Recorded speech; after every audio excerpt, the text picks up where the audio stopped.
As you'll see on the pattern, it says on here, fold. So what that means is we're going to put this part of the pattern on the fold of our fabric to cut it out. Before you cut your pattern out, I'd suggest using a normal pair of scissors, not your shears, to go ahead and cut your pattern out. Then I'm going to make sure that my fabric is nice and smooth.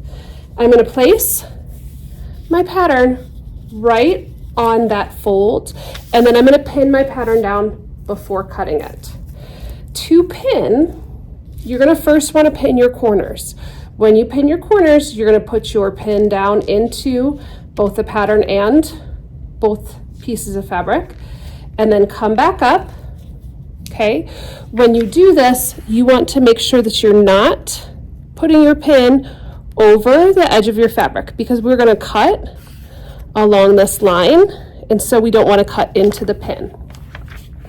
I'm going to repeat that for the other corner, and then since I don't have another corner, I'm going to just pin it off to the side.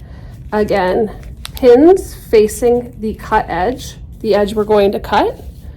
And then I'm going to reinforce this by putting pins every few inches along the pattern.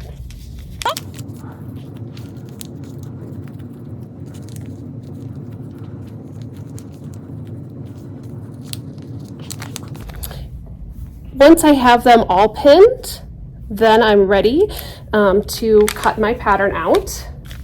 You'll want your teacher to check this before you start cutting out, but you'll just use your shears and you're going to cut along the curved edge. We are not cutting on the fold. We want to keep that part of the pattern folded.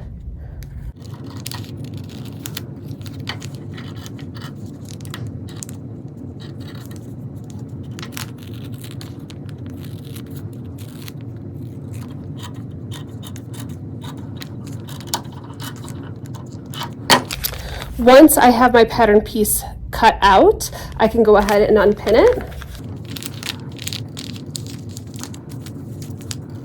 And once I unpin it, you can see that while I've only cut around here because it's on the fold, this will make one complete side of my worming neck pillow.